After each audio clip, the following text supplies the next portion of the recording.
online viewers. So welcome to Dialogue 2, the future of APAC, living and powering it. So I'm so pleased to be moderating this expert panel today with many of our good friends from the Smart and Sustainable City Alliance. I'm Cynthia Chow, representing the Future City team at KPMG. In the next 90 minutes, we really hope to explore key issues of city living across APAC and practical views towards a carbon neutral future. With that, I would like to kick off the session with some of the recent findings in our soon to be released Smart City report. So Hong Kong's Connected Future is KPMG's fourth annual study tracking Hong Kong's smart city development, produced by us and in partnership with a number of our strategic alliance partners. The study analyzes Hong Kong's current city planning and policy initiatives, providing citizens and business perspectives. It also identifies opportunities for Hong Kong to develop in relation to connectivity with GBA and ASEAN and really the rest of the world. To capture these evolving views, we've conducted a citizen survey of 4,000 plus residents in 7 key Asian markets: Hong Kong, GBA cluster, Singapore, Bangkok, KL, Ho Chi Minh City, and Shanghai. We also drew a lot of our insights from multiple panels from corporates, academics, startups, sector, NGOs in our recent Connected Cities conference. The report also contains case studies and in-depth interviews with many senior executives. So, since our response to the Hong Kong Blueprint in 2017, we really emphasized the need for smart cities to remain focused on the needs of citizens and to enhance livability and sustainability using or utilizing innovation and technology as the enabler.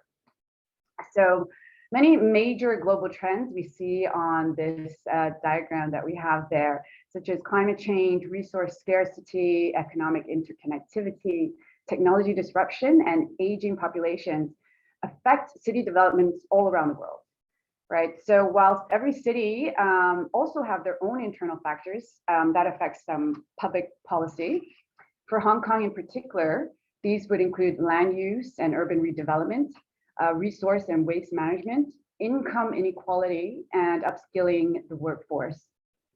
So it's really important as we move towards digitalization initiatives that we don't leave certain sectors of the population behind. So I wanted to highlight a few of the finding questions that we asked the citizens. So number one, most important qualities of a smart and sustainable city.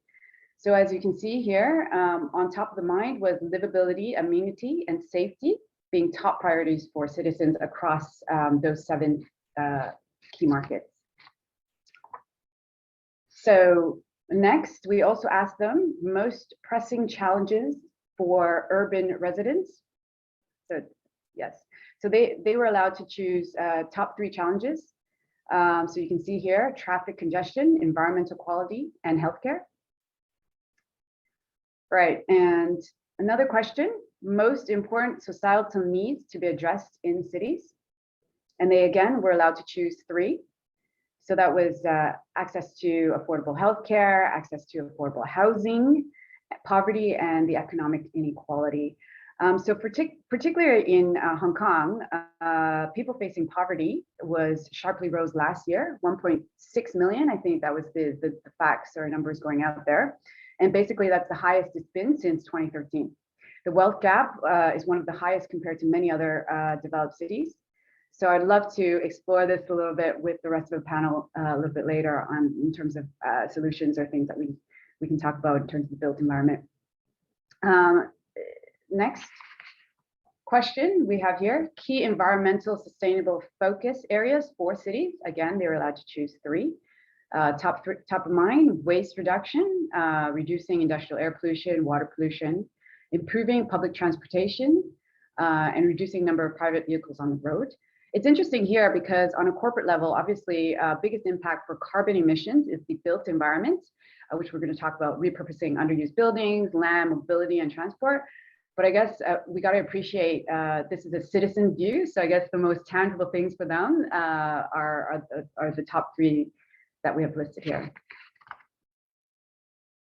And obviously, we can't have a conversation. This slide is about a technology view. So the COVID-19 pandemic has positively affected attitudes towards digital transformation, tech adoption, and data sharing. So there has also been a significant increase in the take-up of both government and private sector digital services among consumers because of the implementation of anti-pandemic measures. And because of this, dialogue between public and private sectors has increased, and also an increase in collaboration between corporates and startups to develop digital solutions. So this is a good positive. I think in conclusion, public-private people cooperation is key. We see this moving forward. You know, Hong Kong and other cities and regions continue to roll out new smart city applications powered by 5G connectivity. And how we manage the amount of data being generated is critical. It needs to be properly structured, stored, and shared and analyzed for the benefits of end users. So I think we're going to talk about a little bit about this from our expert panelists as well. New modes of collaboration between public sector, private companies, and citizens are also needed. So with this, I will turn to our esteemed panelists for today. I would love for them to quickly introduce themselves and present their perspectives before we get into a more lively discussion about some of the things that I had mentioned in my short presentation. So let's begin with Sally. Sally Sedgworth, Global Head of Sustainability and Climate Change for Mott MacDonald's, who has recently attended the COP26 conversation. So Sally, please. Thank you. Thank you very much, Cynthia, and hello to everybody on the line today. Yes, yeah, it's really interesting being that global head and having regional teams in different parts of the world, all facing quite different challenges. You know, we're all working on the same agenda, but it's interesting how different clients are in different places. There are different geographical and climate resilience challenges. It makes for really interesting conversations, always a learning experience. And you can see from this slide, Mott MacDonald, we're an infrastructure provider, and there's a number of sectors that we work in across the world. We've got 16,000 staff, and yes, we're involved in quite a number of these different areas in terms of the projects that we're delivering, yeah, looking at education and health and well-being more and more. So those social outcomes are becoming much more important and are rising up the agenda. So that's interesting. So we're not just about providing buildings, assets, infrastructure. It's much more than that today, and that's what the market is demanding. Just a little bit about our carbon status. Yes, we achieved our carbon neutral status in 2020. We've got a science-based target, and I just mention this because the Science-Based Target Initiative group have just republished their guidance, and it's a little clearer now on what it is that we need to do, and it really is quite challenging. I think with Mott MacDonald, we've got Bentley Construction. So because we're not purely a consultancy service, that's making it particularly challenging. I don't think we're alone in this in terms of it being a complex business. So for all of us, getting our heads around what it means to deliver net zero is not easy, but I think through collaboration we can make it a little easier for ourselves. I thought I'd mention our peatland project, which we have in Indonesia. At the moment, that's it's still emitting carbon, but in a couple of years that's going to become a carbon sink. So that's a peatland restoration. That's amazing. One day maybe I'll get to visit. I don't know. And so on the next slide, Yes, having been at COP26 for the fortnight, it was extraordinary to meet with so many people, to hear so many presentations, and to witness the debates. You can see the quotes here. These are taken from the pre-plenary that was held right at the end of the conference, and represents the challenge that Alex Sharma had in trying to get that consensus. And you can see in red, actually, just completely random, these color codes, by the way, just to make them distinct. So I didn't mean to put India as a red flag. But they were really quite vociferous. They did stand out on the day. I don't know whether others of you dialed in and listened to this debate that was available on Sky News. They were quite vociferous about them being entitled to their fair share of the carbon budget. And it really does illustrate how complex an issue it is with countries whose whole economy revolves around fossil fuels. We're not going to change that overnight. They need time to be able to bring in new investment and to switch to a greener economy, which can be profitable, and that is going to be cleaner and greener for all. So that was fascinating, and that countered by, if you look at towards the bottom of the screen, you know, we've got the Marshall Islands saying fossil fuel has no place in a sane economy, and the Maldives saying, you know, hang on a minute, you know, the difference between 1.5 degrees and 2 degrees is a death sentence for us. You know, you in the developed world, it might become a little bit more uncomfortable. And maybe that's an understatement with the flooding and the wildfires and the heat domes that, you know, we've seen over the last 18 months. Extraordinary weather events. Yeah, there were people who were suffering, you know, as the conference was going on, you know, people were being flooded and losing their livelihoods, which was just, yeah, it's not easy.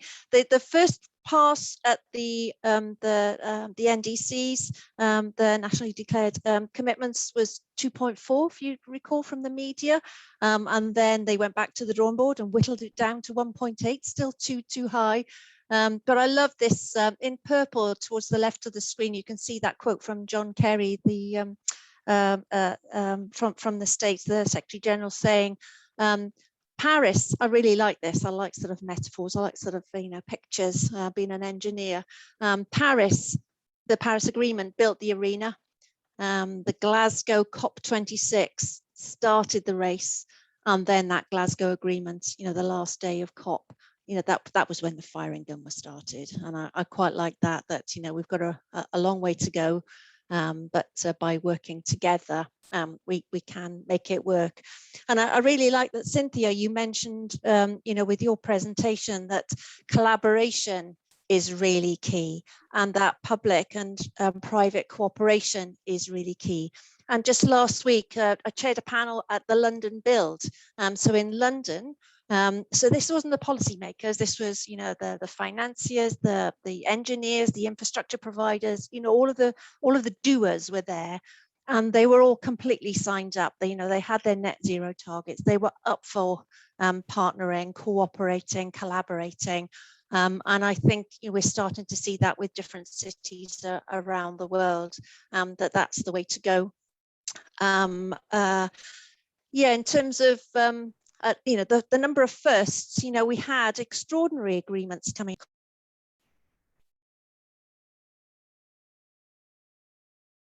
Sally, you're on mute again. I moved my book and hit my keyboard. Sorry about that. It happens, not to worry. And yeah, a number of firsts in terms of, you know, agreements on deforestation, fantastic breakthrough, and on methane, and on energy, financing and education. But one significant point is that for the first time, business rocked up at the show. Before then, business hadn't really been there in huge numbers, but this time the business community was very much present and was felt at COP26. And they were saying to all of the country delegates, you know, we are here, we're ready to act. And these are the things that we can do and make a contribution to. And there was a climate resilience hub, which was talking about finance and infrastructure and engineering and environment and peatland restoration and biodiversity. And we had the water pavilion, which was tackling water security and all of the issues around water in terms of flooding, etc. So the World Economic Forum, they published an open letter. I don't know whether you've seen that, where we've got over 100 chief execs of global powerful organizations saying, we commit to net zero. And this was around stimulating the market to say, if you provide the goods and services, we will buy them. And I think, so we're not waiting for the country delegates, we're not waiting for the policy makers, we're not waiting for the politicians. It's we as a group of professionals working in this sphere to make it work. And so the link to the smart cities, you know, for me, smart action, absolutely. You know, everybody recognizes we've got to crack on. Smart value, it's not just about carbon. And I know at PBEC that, you know, you're really championing the sustainable solutions. So looking at the wider piece, looking at resources and materials and energy and water and biodiversity and all of the things that come under the Sustainable Development Goal Framework. Just mention the Task Force for Climate-Based Financial Disclosures, and in the pipeline we've got the same for nature, haven't we? That's going to put a spotlight on businesses to make sure that you know, they are delivering what they're saying they're committed to.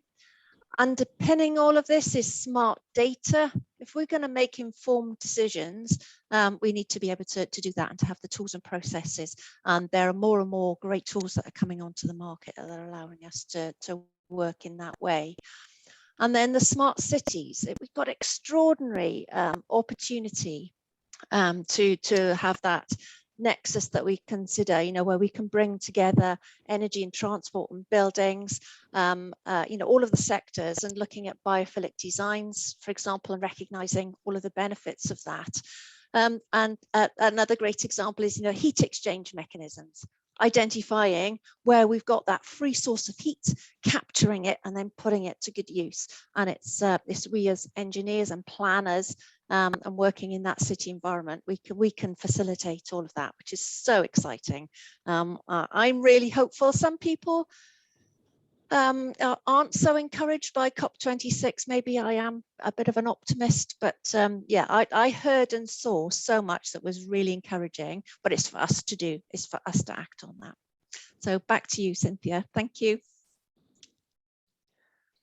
Thank you, Sally. That's very good sharing. Great insights from COP26. I think we're going to then move on to Eli, who is the Director of Planning and Urban Design Asia Pacific for Atkins. Welcome, Eli. Thank you, Cynthia. Sorry, it took me a moment to unmute myself. Let me just share my screen, if you give me a moment. We gotta assume that it'll work. All right, let's assume that that's working.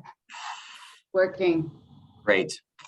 So yes, thank you, Cynthia. My name is Eli Konvitz. I work at Atkins. We're an engineering, design, and project management consultancy working across the world to create a better future for the planet and its people. I'm director for the urbanism practice based in Hong Kong, but working across all of Southeast Asia, doing master planning and urban design, mostly on quite a large scale. I'm also net zero champion for the Asia region, driving our work with our clients across the built environment to lead to a more sustainable future. And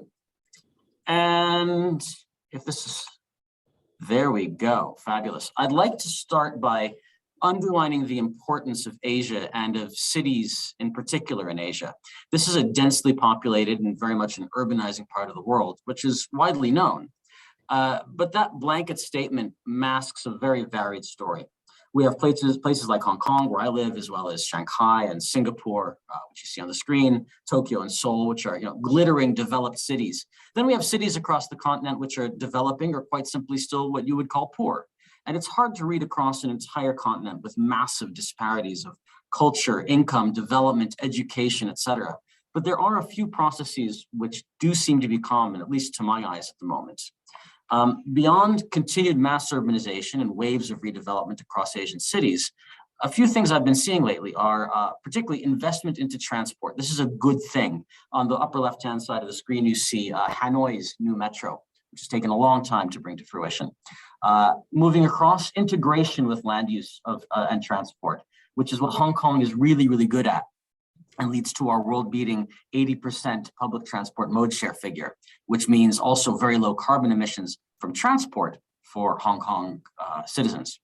And then in some cases, however, that isn't happening. So if you look at other metros, for example, that are being built, particularly across Southeast Asia, you're seeing very little integration, which is a bit of a shame. Meanwhile, though, more and more people are getting richer. They're moving up from bikes. You can see that image, that one's from Jakarta, but you can see it across the continent. Traffic jams, bikes, cars, and people want to get out of bikes and get into cars because that represents progress, and that leads to a lot more of what you see on the screen. Meanwhile, we've had COP26, which Sally spoke about. Everyone seems freshly aware of the long looming net zero challenge, and there's some really interesting simulations of the risks, including the sea level change for the very many Asian cities which are in low-lying land. And there you can see on the bottom left a simulation of what Hong Kong would be like in a warming scenario.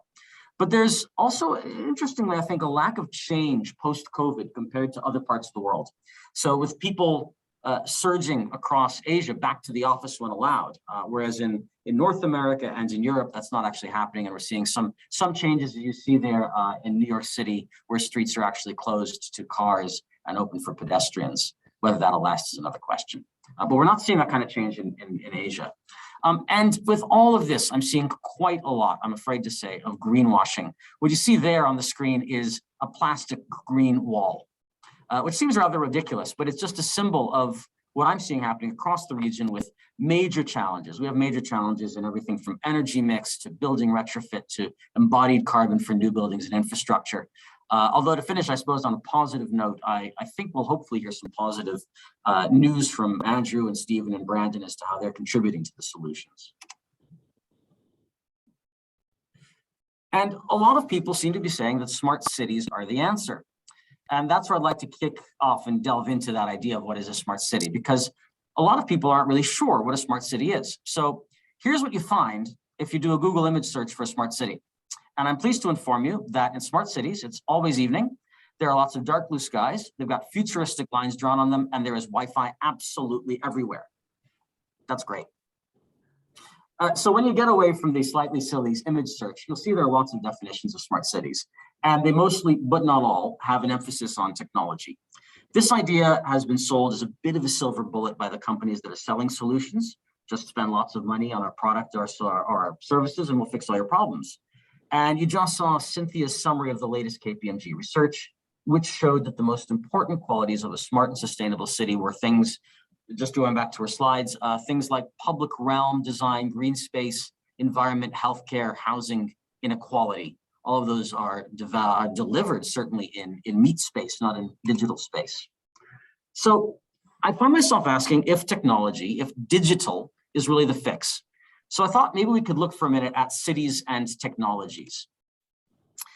Today we talk about CCTV and defensible space. Cynthia pointed out that people want safe cities. Well, cities were built to be secure from early days. What you're seeing on the screen is a Spanish city that dates back 1,000 years. The only thing that's changed is where the walls all actually are and how they look. Now they're more digital than physical.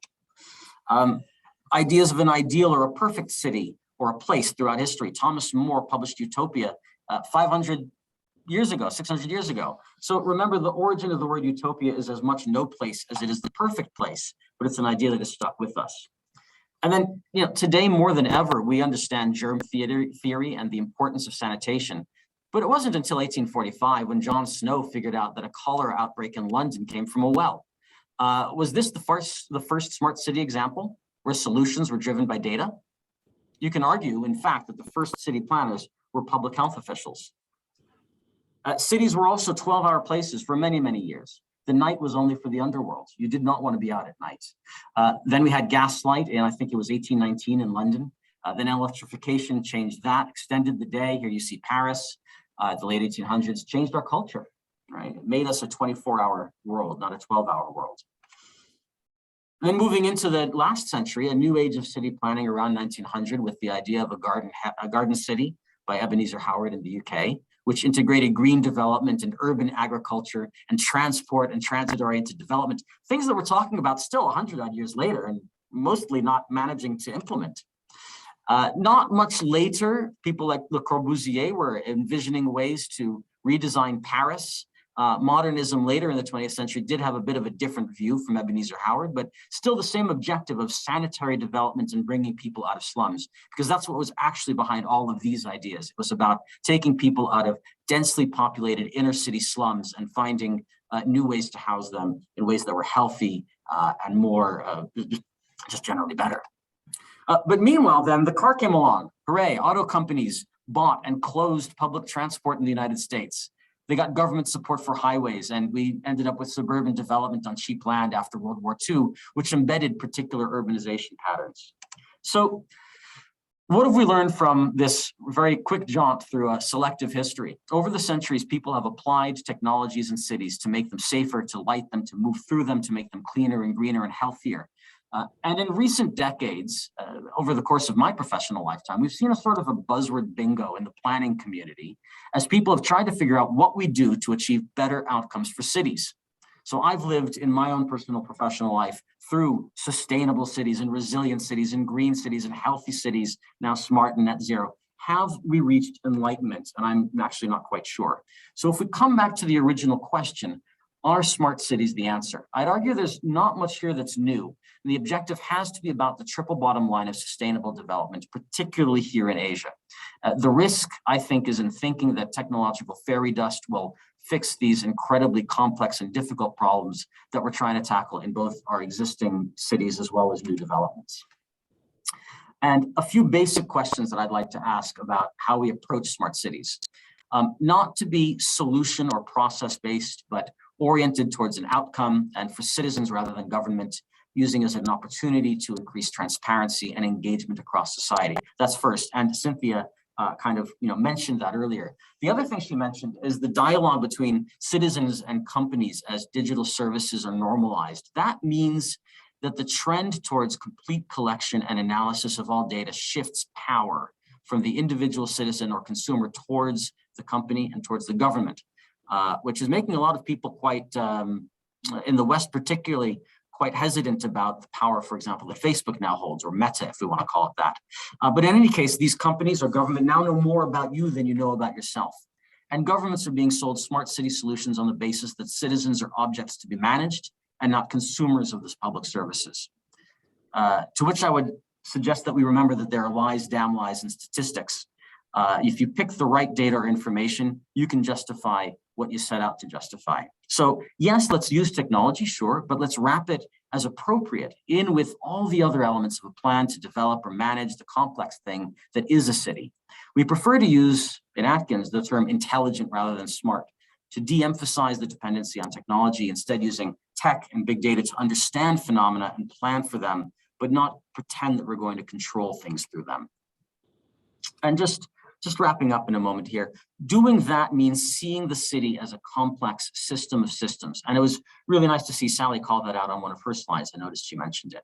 One of the first differences that you notice when you start looking at the system of systems is that the most important overlay is that of purpose of any element. So we find ourselves always asking, what is this for?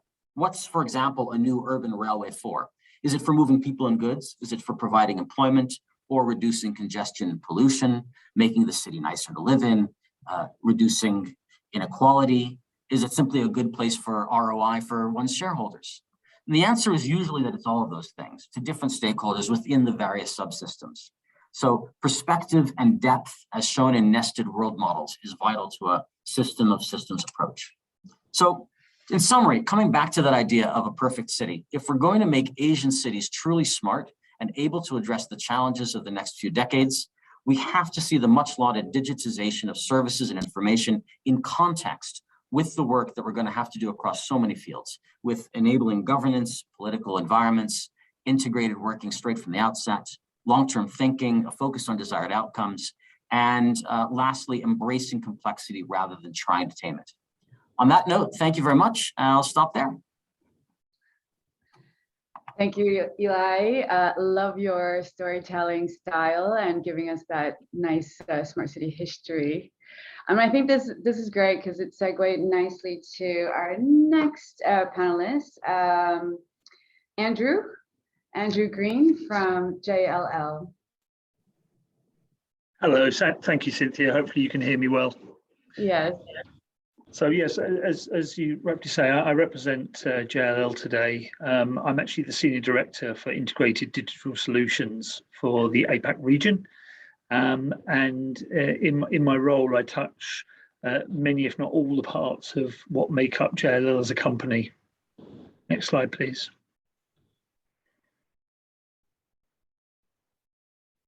Okay, so let me tell you a little bit about the company for those that don't know us. We are a professional services firm that specialises in real estate and investment management. And as you'll see on the next slide, we really shape the way that real estate is both conceived, designed, operated, and the whole process of the valuation of a real estate asset. And in that process, I think, as you can probably see in the bottom right-hand side of this slide, we move across in that pyramid effect all of these different industry sectors and asset classes that make up a city. I personally sit within our project and management and development services department, so that's really about envisaging the new and helping implement the new. But as I mentioned in the opening, I also work with my colleagues in many other parts of the organisation. And in doing that, I did pull some of the views of my colleagues around this subject matter that we're going to be speaking about today, and that really brings me on to the next slide, which we think that the way we live and work is changing, and that technology is a key driver, and it will disrupt the real estate industry. But you know, I echo exactly with Eli. It shouldn't be at the front of it. It should be the enabler that makes it happen. And in doing that, it should be relatively invisible to the user. I always use an analogy about my children and the iPad. You know, my eldest daughter probably picked up my iPad when she was 2 years old, and she started using it. She never needed a lesson. It was so intuitive to how to use that she just picked it up and got on with it. And the deployment of technology in a smart city should have exactly the same analogy to it. It should not be the barrier between the users of the city and the administrators of a city, with the technology sitting between them. It has to be the enabler. Next slide, please. And you know, I think as Sally rightfully mentioned in her section, you know, this is a collaboration of stakeholders. I liked what I think Eli said about, you know, the people that actually are the users of the city should be leading the agenda in terms of how they want to use it and what services they want to receive from the city in all of its incumbent parts. And we believe at JLL that's very, very important to the success of any smart city strategy. Next slide, please. Thank you. This echoes a little bit of, again, what Sally and Eli were saying is, you know, come back to the people and the users of the city as being the centre of the focus. The fact that the city gives you a great user experience, whatever service or function you're integrating within that city, it makes you feel good about it. It's easy to use. It does exactly what you need it to do. It's efficient. But then you get onto the other things that are very important that can't necessarily always be solved by technology, that it's accessible, that it can be used by all. It can be used by people with limited need, with abilities, with disabilities and the like. That it's healthy. It's a place to go and to live and work in that is going to help you maintain a good, healthy life. It's safe. It's sustainable. We talked about COP26. They're very, very important that all of these things get brought together to deliver the smart city. Now, this slide's quite complicated. I'm not going to speak to the individual elements on it, but it really, in the terms of the built environment, it manifests itself in so many different specific areas of a city, and getting the equilibrium right of where you put your time, effort and investment to deliver the outcomes that you need is really where your strategy needs to focus.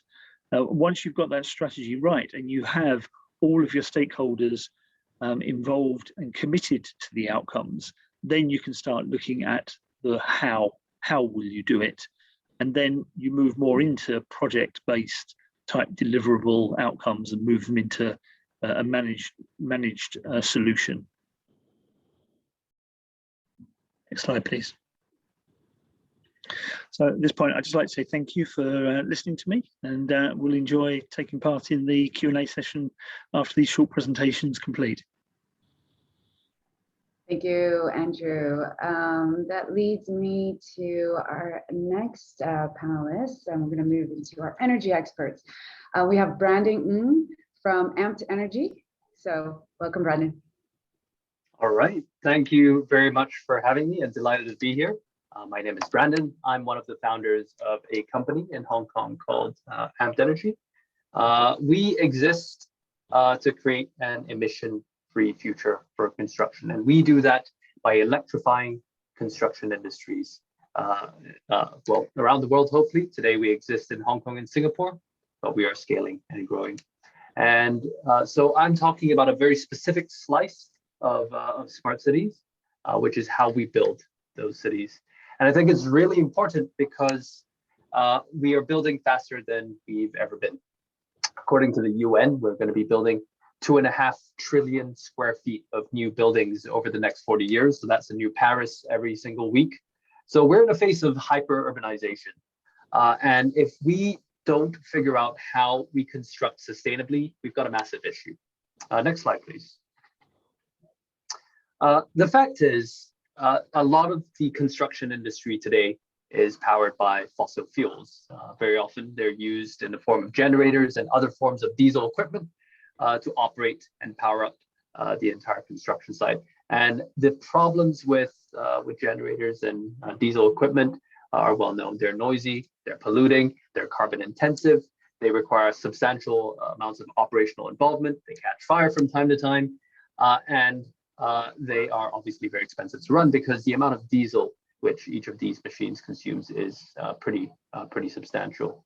How we ended up sort of identifying this problem was actually through a current Atkins employee who used to be working for Gammon Construction, a guy named Nigel White. We were just approached by Gammon and Nigel 3 years ago with a simple question, which was, did we think it was possible to power up an entire construction project with batteries instead of these generators? And at that point in time, we didn't really know how, but we said we'd take a look. And over the course of 2018, we realized a couple of things. One, we realized it was technically possible to power up an entire construction project with batteries. Two, it would eliminate every single issue that you had with the use of diesel: the noise, the pollution, the air quality impact, the safety hazards, the operational intensity, and the costs. And three, we saw that the economics made sense. And four, at that point in time, we saw that no one was trying to do this. So we ended up developing the first energy storage system that was designed specifically for the needs of the construction environment. We called it the Entertainer. It was a bit of a joke, but that's what it is today. And the beauty with the Entertainer is every Entertainer that we deploy eliminates about 85% of carbon emissions that would have been generated. That remaining 15% is actually the carbon impact of the electricity used to run the actual Entertainer itself. And that's about 120 to 200 tons a year per Entertainer that we deploy. And every single Entertainer also eliminates about 300 cars of air quality, so NOx, PM, SO2. And the Entertainer is about 30 times quieter than a diesel generator. And the Entertainer is also fully automated. So there's zero operational intervention required to operate the entertainer. So today, we power up over 70 major construction projects all over Hong Kong and Singapore. Across every single entertainer that we've deployed to date, that's over 50 years, coming up to 60 years now, in fact, of operational uptime. And we're also coming soon to Australia and Europe, and we're expanding and growing the company really quickly today. These construction companies are run by 30 of the largest construction and property groups all over Hong Kong and Singapore. Now, to just put some context to this, this is a massive issue. The construction industry and the process of actually building the cities that we all live in contributes to about 12% of global CO2, and construction specifically has about 550 million tons of carbon dioxide every year. That's more than the carbon footprint of all of Australia. And from an air quality impact, construction has a huge impact from an air quality standpoint. So the impact of what we're trying to do is the equivalent of trying to remove 1 billion cars from the environment, from the roads. So that's kind of what we do at Amped Energy. We're trying to do our small little bit to contribute to a smarter, cleaner, livable city. So thank you all very much. Great, excellent. Yeah, so that's great for actionable items that's happening from Amped Energy. And last but not least, I'm going to introduce Stephen Bartholomew, who's the Head of Public Affairs for APAC at Neste. Welcome, Stephen.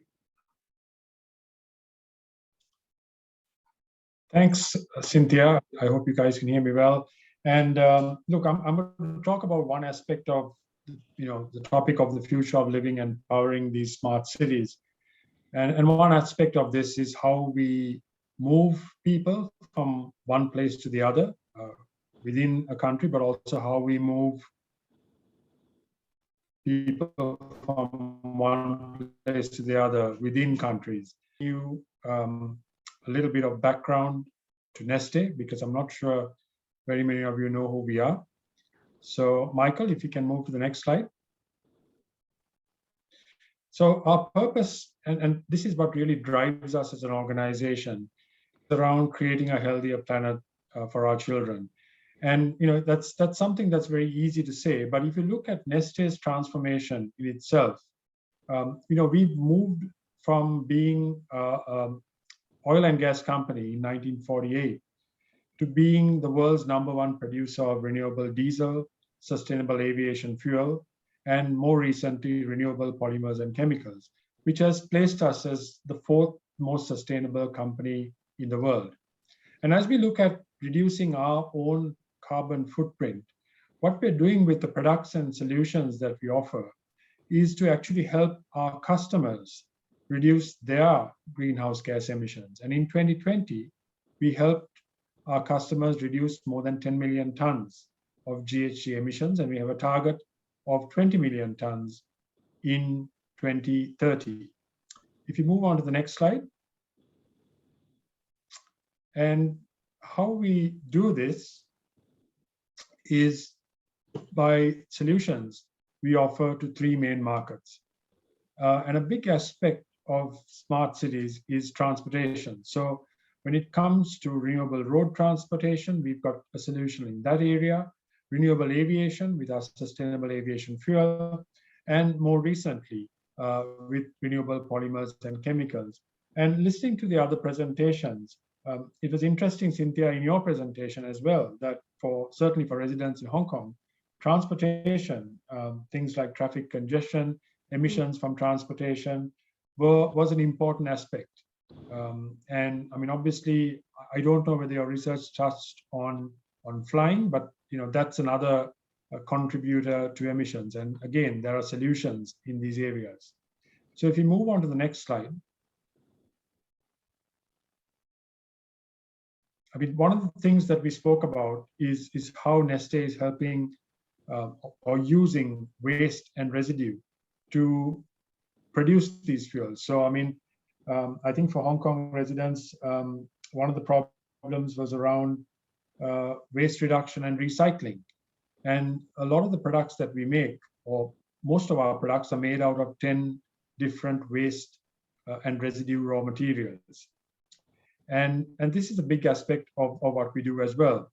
So if you move on to the next slide, as I said, we as an organization value our climate commitments, and we are looking at how we not only reduce our own carbon footprint, but how we help our customers reduce their carbon handprint as well.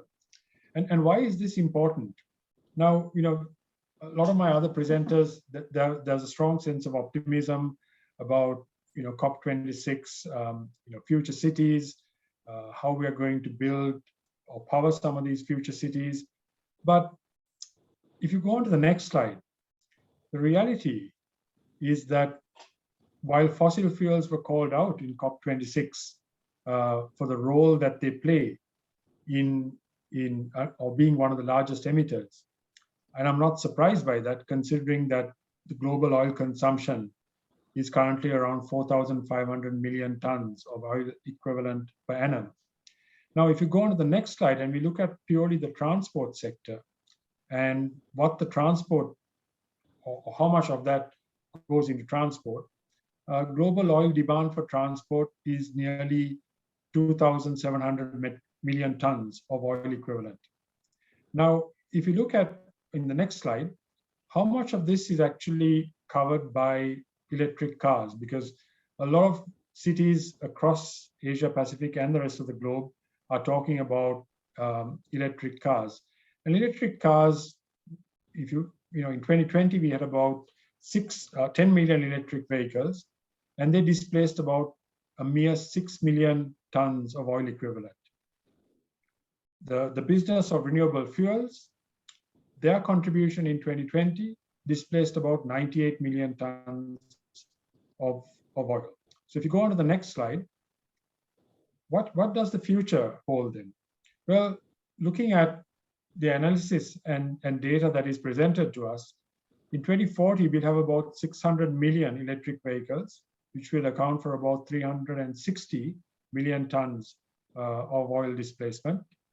And renewable fuels will produce about 1,070 million tons of oil equivalent. And between electric vehicles and renewable fuels, we'll probably only substitute about 50% of the crude oil that is used in transportation. So we need new policies, we need new regulations to make this happen, and we need new technologies. We need partnerships between the public and private sector, and we need all parties to come together to collaborate, certainly here in the Asia Pacific region, because in my role, I look at some of the climate commitments that have been made in this region. And by far, we tend to be behind some of the commitments made in the West. But that doesn't mean that we can't move forward and we can't move faster. But the reality is we've got to do this now and right now. So back to you, Cynthia. Okay. Yes, thank you. Thank you, Stephen. So for the rest of the time remaining, I think we're going to get into a very kind of interactive dialogue. So I would throw some questions out there, and I guess anybody can answer them. For our online viewers, if you want to ask a question, I think there's a Q&A function button. So if you can press that and put in your questions, somebody from the PBEC team will share that with us as well. Okay, so I think I'm going to start off with a question around our energy transition. So the transition from fossil fuels to a cleaner energy, like how realistic is this pathway? Like what is the future energy source? I know Brandon mentioned like lithium batteries, there's the hydrogen, renewable raw materials. How can we facilitate that transition to net zero?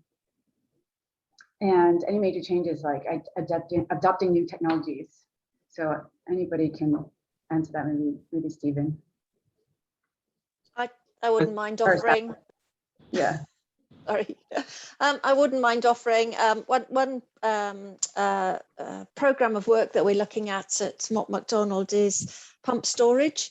I know with the provision of solar and wind energy, there's that age-old chestnut of how we manage that. With battery power, that we have advances in technology, and our batteries are becoming more and more part of the solution. But in terms of pump storage, we're using hydro facilities, mining facilities, and also hydro facilities to save that energy, and then to help with the supply and demand curve. I think that's tried and tested solutions that have been around for decades, but they seem to have been given a new lease of life, and are part of that future solution. Thanks. I think batteries. I fully agree with Sally. Pumped hydro is one of the best ways of storing vast amounts of energy for extended durations. We're all talking about batteries, but batteries, lithium-ion batteries especially, are really designed for a very different sort of use case over there compared to ginormous amounts of energy stored through pumped hydro. But energy storage, in my view, does play a substantial role in the shift from fossil fuels into electrification. And the thing is, batteries only store energy, right? They, at the end of the day, the energy still needs to come from somewhere. Yeah. And in the case of Hong Kong, it comes from a mix of obviously nuclear, gas and coal, and increasingly gas and nuclear. So fossil fuels do still play a part, but there is this transition away from fossil fuels into other sources of other less carbon intensive sources of energy. Again, every single entertainer we deploy has an 85% reduction on a carbon footprint compared to fossil fuels. That 15% already factors in the carbon footprint of electricity. And again, energy transition is more than just carbon, or electrification is more than just carbon. Electrification impacts noise, it impacts air pollution, it impacts operational efficiencies. So yeah, carbon is one aspect of things, but I think in the context of a city, as your survey showed, carbon didn't actually rank too highly among the survey participants compared to some of the other factors that they said were of a higher priority. That's the problem. Carbon's invisible. Air quality isn't. You can smell it. You can see it from time to time. So right. Hold in your hand. Exactly. Citizens care. Yeah. Yeah. But I think as we look to transition, like the data that I presented. In 2040, we're still going to be using more than 50% fossil fuels, or around 50% of fossil fuels for transportation, and that's 19 years away. And I think the question that I always put to policymakers and regulators, because everyone's talking about their ambitions for 2050, 2060, 2070, 2030, 2040. Here in Singapore, the government wants to have electric buses by 2040, but we still have 5,800 buses on the road. So what are we going to do about that now? What solutions do we have that are available now, and what actions are we going to take now? And I think that's what's critical. And it's not just about here a plug for Neste, but our solution is available right now. So pushing things back, or going back to the next generation as we've always done, is not going to get us the climate targets that we are all aiming at. So for me, it's all about action now, and we look at developing and speeding up some of these other technologies like hydrogen, power to liquids, and what else is out there. So that requires investment. And look, there's a lot of talk about green financing, banks talking about not financing coal and other fossil fuels in the future or very soon. But then let's start financing renewable sources of energy as fast as possible. That's what I would say. I think Stephen actually makes an interesting point there, that he's got something that he can have now. And that's powerful. Not to engage in a plug either for Neste, but in Hong Kong, the bus companies, as I understand it, are basically expected to fend for themselves. There's no real subsidy, right? So they're paying for all of their own kit. all of those buses that are on the roads, and there are quite many thousands of them, are paid for by the bus companies. So they're going to get every last penny of value out of that bus. And that's in a great contradiction to compared to many other cities where there is a subsidy.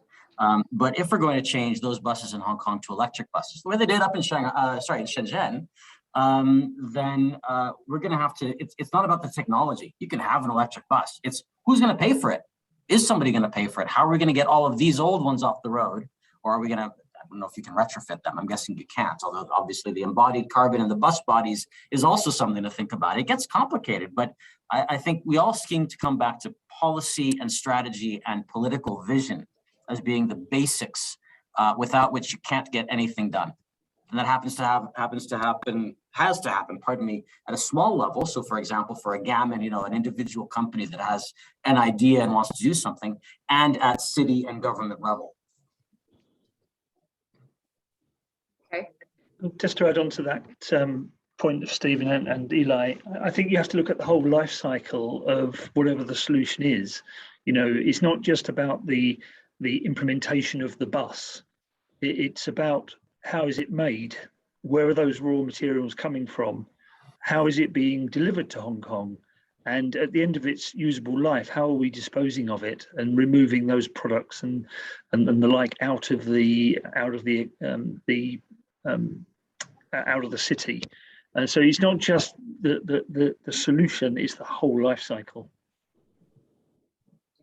So I think that's a good. I think this is interesting because.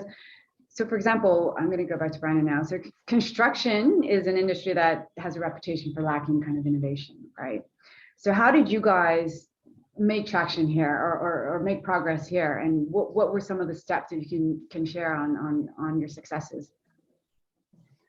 I mean, it was tough. It was tough to begin with. I'd say I boiled it down into 3 or 4 things.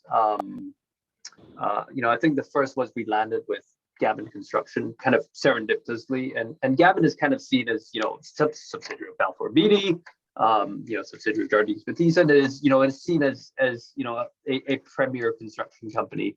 It's the reference construction company. They're extremely thorough. They're extremely comprehensive in the way they do things. So I think, a lot of construction companies saw that, if Gammon was doing it, it probably works. I think that was one. I think the second thing as well, a second factor was, the rise of electric vehicles has very much contributed to our success because here in Hong Kong, the best-selling car in Hong Kong, the best-selling car brand in Hong Kong is Tesla, right? It's not the best-selling electric car; it's the best-selling car brand, period. And it's been that way for quite some time now, and I think that has contributed to the idea of lithium-ion batteries not actually being new technology. It's tried, proven, tested, it's ready for deployment in new areas. So I think that's kind of really worked in our favor. I think the third thing as well is institutional capital. We're hearing real estate developers, construction companies, especially if they're listed. You get guys like BlackRock and Fidelity and APG, the guys that own 3, 4, 5% of every single listed company in the world, really stepping their foot down and saying, what are you guys doing to make it, to make an impact to carbon reduction, to make an impact to a more livable city? They're really putting their feet down and demanding and expecting a response, a meaningful one at that, not just a greenwashed one. So I think those are probably the 3, 4 major factors that have gone, helped us along the way in getting to where we are today. We're still barely scratching the surface of the problem, as the guys in the construction space in this panel will tell you. 70 construction sites is nothing, in the grand scheme of things. So we still got a long way to go.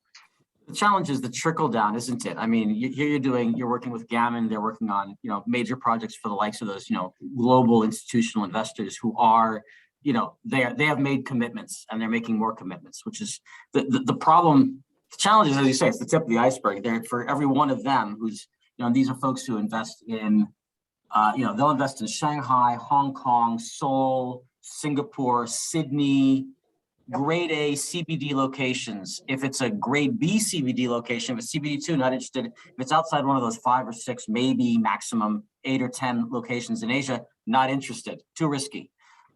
So how do we get, Joe Schmo developer, the little guys, pardon me, but how do we get the little developers to raise their game when it's not something that they're being forced to do by regulation, because they'll only do the minimum. The other big challenge is, sorry, Brandon, one other thing that was on my mind is, the other challenge in the embodied issue is cement and steel. And you all well, the cement industry is somewhere between 5 and 10% of global carbon emissions. It's bonkers when you think about it. How do we deal with that? And how do we deal with that in a high rise, in places where high rise building is the norm and where timber is definitely not part of the building code? So just to answer the first part of your question, which these are amazing questions, I love them. So the first part of your question, Eli, is we work with close to 30 construction and property groups in Hong Kong, and I'd say for a lot of construction and property groups in Hong Kong, sustainability is not really priority number one. It's probably number 4, 5, 6, somewhere around there. It's driven by economics. It's driven by operational efficiency. It's driven by having something, to do some marketing on, right? To prove that you're actually moving the ball forward. And then, sustainability, safety, that then, comes in priority 4, 5, 6. There are exceptions to that. And I think it boils down to developing a product and service where the value proposition makes sense given its economics, right? And I think technology has moved on to a point. The march of technology, when lithium-ion batteries started off, they started off really expensive. You can only really use them for consumer electronics. But every single year for the past 20 years, things got 20% better. 20% compounded over 20 years is a ginormous sort of leap forward. And I think it's gotten to a point where lithium-ion batteries, have become economically viable in so much more than just consumer electronics. And now obviously electric vehicles, and now what we're doing in the construction industry to electrify it. So, for Joe Schmo property developer, it boils down to numbers and cents. And, I think the numbers and cents, that case, stacks up. It stands on its own 2 feet. We did have subsidies to get us going, to start off with, something called the Construction Innovation Technology Fund here in Hong Kong. It's a $130 million program. But construction and property groups could really only use that program once for our product. Subsequently, it had to be unsubsidized. The economics had to stand on its own 2 feet. And I think we've proven with the deployments in Hong Kong that the economics do indeed stack up. I think to this question, I think, regulation and driving building regulation is an incredibly important part of this. To put a boundary around what a developer, building owner can do in the spirit of improving the efficiency of the facility. But it's also in somewhat market forces as more and more large organizations commit to their net carbon zero commitments, and they start to look at how they can do that, then demanding these buildings and other spaces to deliver them that outcome in its small way. It's a collection of multiple different ways they can get to net zero. Will have a market force that will drive even the Joe Schmo developers into waking up to the issue and developing to a better standard. A better and a greener standard. I liked what you said earlier, Andrew, about taking a whole life approach, and how the economics often do stack up when you take the whole life of an asset or building into account, not just that capital investment or the capital carbon involved. And there's a growing set of evidence that actually proves that when you, and it makes perfect logic in terms of, if you're driving efficiencies and savings in resources, you've got the inherent embodied carbon in that as well. So low carbon solutions, whole life low carbon solutions often cost less. I just wonder what people's opinions are about redefining value and taking into account the triple bottom line, because we've talked about growth in terms of economics, but if we were to imagine a measure growth in terms of other more sustainable outcomes, taking into account health and water, resource management, and the other outcomes that we can tangibly measure, and that the GDP is that the right metric? Might we get to a more sustainable, better world if we don't just talk about finance? It has to be in the mix, but not. I query whether it should be just about finance. I mean, I couldn't agree more. Cynthia, we're getting some questions from the general public. I don't know if you can see it on your screen in the Q&A.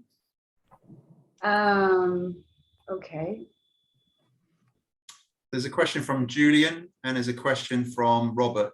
Brilliant. I've already sent an answer, but if you can maybe ask the panelists what they have, their thoughts on taxpayer funded versus government subsidies. And Julian is talking about diverse region in terms of economic development. So yeah, it'd be quite nice to have a comment. Okay, please open that to, I mean, yeah, I don't think it's quite lengthy in terms of the question itself, but I think Mike has just summarized that quite well. Any thoughts on those taxpayer funded versus, I think what was the other? Yeah. So I will start off by saying in a lot of developing countries, fossil fuels are subsidized. So to start off with, right? I come from a country where fossil fuels are massively subsidized. So if you can make an argument for subsidizing fossil fuels, is there an argument to be made on subsidizing not fossil fuels? Or perhaps just not subsidizing anything at all, so that market forces can actually play their part. So I come from Brunei, just in the interest of disclosure. Fuel is incredibly cheap in Brunei. It's diesel is 20 US cents a liter. I guess to think about the analogy of maybe your house at home, you may have done everything you can do in your house to lower your emissions, but your next door neighbour has done nothing. Net result is actually the emissions for your two houses hasn't reduced one dot. So, you've got to find a way to encourage people to take part, not just because they believe it in their heart, but economically they can make it happen. And I think so subsidies are a very important part, not the only part in my view, but a very important part of this agenda. Oh, absolutely. Back in 2008, so this is quite a long time ago. In 2006, I was living in London and I was working as a consultant. Amongst other things, I managed the project to develop the evidence base for climate change policies and the further alterations to the London plan. Bit of a mouthful. Basically, London wanted to be the first C40 or global major city which had climate change policies, both for adaptation and mitigation, in its main planning document. And they knew that they were going to get, the government knew that they were going to get absolutely lambasted by the private sector, which saw, dollar signs, red dollar signs, or pound signs, I should say, because they realized that all of these things that the government was going to ask them to do were going to cost them a lot of money. So they realized they needed a really good evidence base to get through the public, the process of making it, getting the policy enshrined. And I helped to provide that. After that, I went and started off a little startup based on the idea that you could actually, instead of requiring developers to make their buildings net zero at great cost to the building, because the marginal benefit of each additional dollar spent is less, but actually, why don't you just do this much in your building and take the rest of the money that you would have spent and put it into buildings near you, right? Because those are probably in London leaky Victorian buildings, which will benefit far more than the additional dollar that you're spending on your own building. Don't go for triple to quadruple glazing. Just get some basic insulation next door. It'll get much better bang for the buck. But I think that it was the same kind of principle. And if we can use that kind of a principle that sort of takes things at a whole community, a whole city, a whole country level, and tries to level things up, to borrow a poor British politics phrase, I think that would certainly help. The other thing that I'm finding really interesting is that there's a lot of education still to go on. And I was just on the phone earlier today with a client in a Southeast Asian country. I'm not going to mention where. He's got 5,000 hectares of land for industry, and he didn't have any funding for a while, so the project went on hold, and now he's got some funders on board, so he wants to pick this up after 5 years. And he's saying, well, maybe we should, I've just seen COP26, I'm really excited by it. Maybe we should make this a net zero industrial zone. So that's a really interesting idea. Have you noticed, by the way, that on your zone, you have leased a certain amount of land to your national energy provider, and they have 4,500 megawatts of coal on your site? Oh no, I haven't thought about that. Yeah, maybe we should do something about that. So you just like the joining up of thinking isn't happening. It hadn't crossed his mind until I pointed it out to him, and it's his land. There's a lot to do. Just hear the phrases co-creation and shared values. Okay, good. I think there was a request for some technology questions. I think Andrew, with the increase in data collection, data sharing in smart city context, what considerations need to be resolved related to data privacy, sovereignty, and security? It's a very big question. And without getting too technical, we're talking about the focus here being upon Asia, and the way that data is regulated and governed throughout Asia varies very much from country to country. But also, I think an important aspect here is how personal people believe their data is also varies quite a lot around Asia. I live in Hong Kong, and the Hong Kong people are very, very concerned and concentrated around how data is collected about them and how it is used. Whereas I haven't been up to China for a couple of years because of COVID, but my last visit to Shanghai, it came to very much clear to me that the average Chinese person doesn't seem to care. They're just so used to it, and it just is what it is. And probably you could say the same for Singapore as well.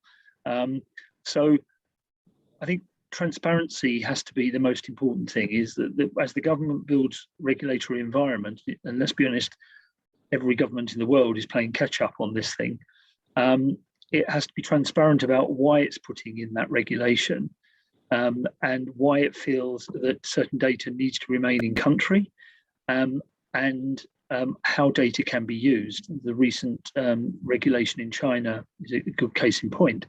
But equally, I often use the analogy of people using their smartphones.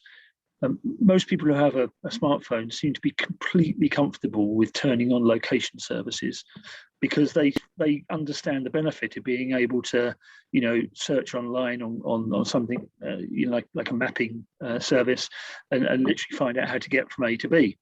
But they don't actually think about then what that data is also being used for, and it's not completely visible to them, because whoever reads the legal agreements that you sign up to when you load an app onto your phone, as to what is actually being used. And a lot of the negative press around Facebook and the like recently has been related to the fact that people are now just waking up to this idea.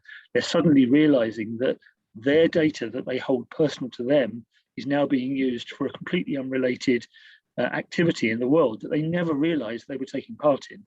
And so I call it creating an environment where you can have a digital handshake, whereas you, the person who owns the data, can make a handshake with all of the different parties that want to use your data, and you are in control. You decide whether they have it or don't have it. By the end of the day, it remains your personal ownership, and you decide. So therefore, you can opt in. If you don't care to get any smart services in your city, don't opt in. You'll just consume things in the old-fashioned way. But if you want to be able to look online on your phone before you leave the office at night and find the quickest way to get from where you are to let's say, your next destination, then you need to be on board. You need to have had a digital handshake. So it's an incredibly complex area, and one that everybody in the industry is trying to figure out, but it needs to be figured out. Otherwise, I think people will stand in the way of its adoption. Digital handshake, is that between people and government or amongst a social contract? It could be with any party. I mean, we often talk about smart cities in the context of the government or the local authority, but equally, once data is available, it can be shared by any commercial group, either to their benefit or to your benefit as the owner of that data. And it's having this concept of you agreeing what you're going to share and how it can be used. Okay. So with this digitalization and in view of getting more connected with IoT and the whole cyber, how does the city manage the cyber risk? Again, yeah, okay. How can I best put it? The more troops you put onto a battlefield, then the more targets there are for the opposition to shoot at. In other words, the more you deploy IoT devices, the more you make IT systems accessible and you share data, then you make yourself more prone to attack. And in the context of a digital city, sometimes the systems that are opened up and the data sets that are shared are not controlled by organizations that necessarily really understand the cybersecurity risks that exist around that access. And inadvertently, what they do is open themselves up to attack. Yeah. So this is a massive area of education that is required. And again, there needs to be policy and regulation, and there needs to be standards that can be applied. Now, in the corporate IT world, or even in the cloud technology world, there are standards. There are proven ways that companies manage this cyber risk. But as we all know, we all hear about the breaches. They're not foolproof. They're not 100%. But it's a case of building in place technology, which underpins this in this case, but also process for how you manage the risk, you deal with breaches, and you close out the breach as soon as possible to minimize the amount of data that is either stolen or the data is used for ill gain. Is it just education that's needed, or is it, is expertise, skills, knowledge in a specific field of cybersecurity? And understand, and I think because cybersecurity is always, the frontier is always shifting, right? And it's how do you keep up with that, right? So is it is education? I definitely would be a piece, but I think is that sufficient? It's necessary, but is it sufficient? No, it's not sufficient. Yeah. I mean, education is very, very important. I mean, at JLL here, we provide compulsory education around cybersecurity every year for every employee. And sometimes you think it shouldn't be necessary, but of course it's necessary. We all do silly things in the heat of trying to get our work done and get home and get to the next meeting. But it's also about the use of specialist experience and technologies that can actually identify when a hack or a breach has actually happened, and put a ring fence around that immediately so that you contain the breach and then implement fixes, whatever those fixes are, to solve the problem and get back to a normal state. There's a bit of a tension between usability and security. I mean, a lot of this stuff that we're talking about is actually consumer oriented. We talk about apps, and the whole function of an app is to be, really usable, to make it easy to get data into it so that things can be done with that data. And yet in our corporate environments, I'd imagine all of us, it's particularly the big corporates, have become accustomed to regular tightening up of various security protocols and things that actually make it more and more difficult to do things. For example, now my iPhone, I can't copy things out of Outlook on my iPhone because that's managed by the company into my personal calendar, right? They have to remain separate, not allowed. So I have to type things, manually to try to find a way to get around it because it's a pain in the neck. But it strikes me that there has to be, okay, that's just corporate life these days. But in the smart city world, where we're trying to leverage information and data, and the idea is to try to make that generally accessible rather than inaccessible, then surely there's a real tension there, which is going to be quite difficult to navigate. And no matter what, you'll never get it right, because either you'll go too open, in which case you'll end up, easily open to breaches, or too closed, in which case nobody can use it. You're never going to make anybody happy. It's a great question. I think if you think about the analogy of an app on your phone only being a window to the data, the security needs to happen at the data center, and it has to happen in the case of a mobile phone in the 4 or 5G network, so that that when you're connecting to your data in the data center, wherever that is in the world, you have created a secure connection, that your data is only coming to your phone, it's only coming to your app on your phone, and that the actions that you then undertake are returning down that secure path to the data center where your request is basically processed. In my experience, digital can open up a whole new way of working and operating. I worked at the Environment Agency in England and led on their digital programme for all of their flood and coast and fisheries, water resources type engineering assets. And going from a situation where they had field inspectors going out with a clipboard and going back to the depot and typing data in, helped them move to a position where they had iPads and they uploaded to the cloud in real time, which meant when there was an emergency or an incident that needed to be managed in terms of flooding or a pollution incident, a different team going out had access to the most up-to-date information. So that was in terms of managing emergencies, which are going to become more and more frequent with climate change. But what it helped is, in terms of investment, was allowed them to optimize the whole. For the first time, they had a national picture. And I guess for cities, there's a similar a parallel there. So we were able to focus our investment so that it could be timely interventions instead of routine maintenance routines and routine operations.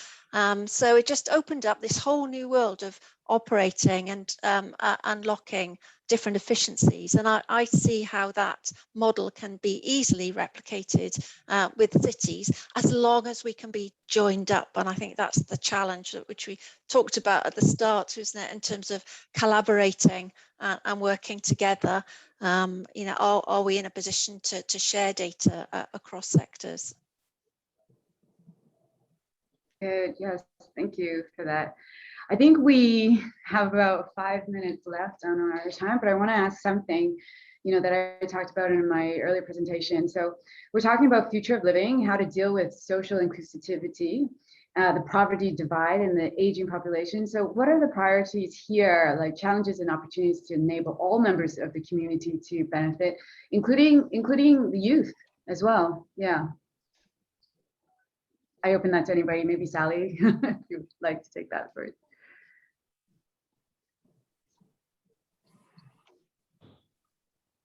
Yeah, it's that I quite like the phrase of being just and fair, leaving nobody behind.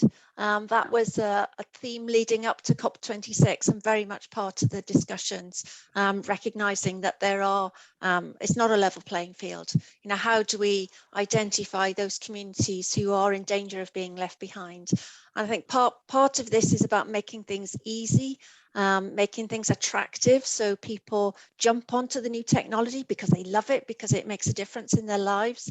And I've seen this in Uganda, working with remote communities, where they, with just using credits on their phones, they just bypassed the whole infrastructure around ATMs. They don't didn't need that cash currency.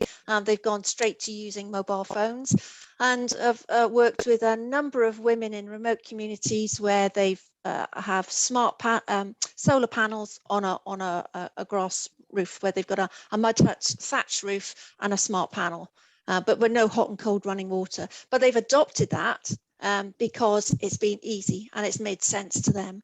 So it's finding out, where are those step changes that we can help facilitate for people to make it easy and attractive.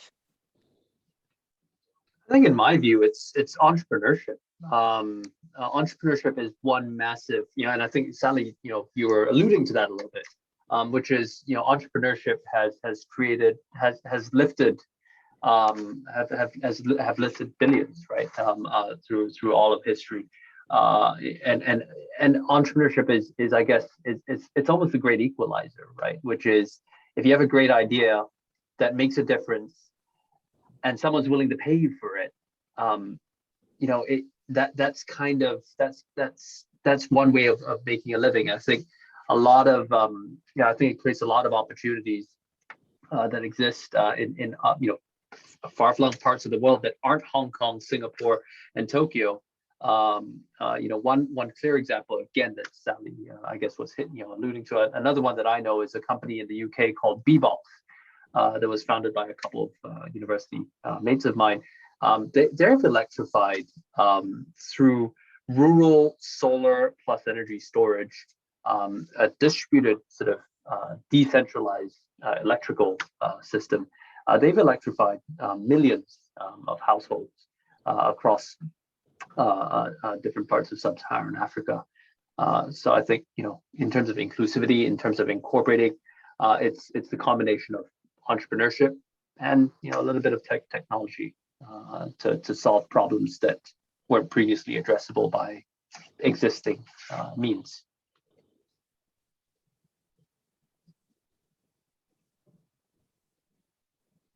Any more, Eli, do you have anything to add to that? No, that's what Brandon just had to say was completely just inspiring. That's really making a difference, and that's I think if you get into a long conversation about how do you deal with the embedded systems that we have in more developed nations and cities where there are political and economic interests that often prevent the change that we're looking for. I think that's one of the biggest challenges that we face now.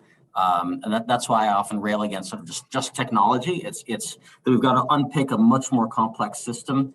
And I could talk about, for example, Hong Kong for hours, but I won't because we've got 1 minute left. But I think what Brandon's talking about is somebody doing something in another part of the world where it's a little bit more open, probably to some kinds of change and to doing something new. That's super powerful. And I hope that we here in Asia, where often there are entrenched interests, that we can learn from that kind of lesson. That's just really inspiring. So thank you, Brandon.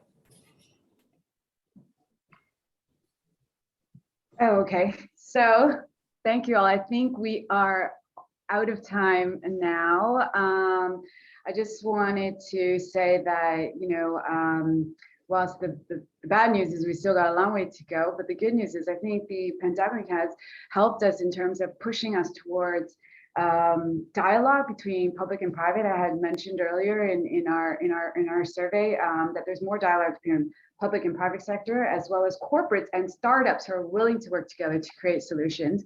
And everything else that we discussed throughout this 90-minute session, taking more of a whole life approach and looking at it in that way. So yes, thank you, panelists, for all of this. And I think there is, Mike, are you back on? We want to encourage everybody to join us for day 2, which starts tomorrow at 10 a.m. Hong Kong time, the role of Asian Family Office. And then that's followed by session 4, the future of the blue economy, which is something I'm very keen on as well. Thank you, Cynthia, yeah. And thank you to the panelists. Obviously, there was still more questions coming in, and I think we kind of let them off by not having to make predictions for 2022. So maybe I'll come back to the panelists offline for a prediction in a post-event summary. But it was a fascinating discussion. I certainly, as an audience member myself, found it enthralling. Some great slides shared. So thank you for that content, and a great discussion at the end. So lots to think about and lots of takeaways. So once again, thank you for your time, and thanks for everybody who's joined us on live, and have a good evening. Thank you. Thank Bye. you. Thank you, everybody. Have a good evening.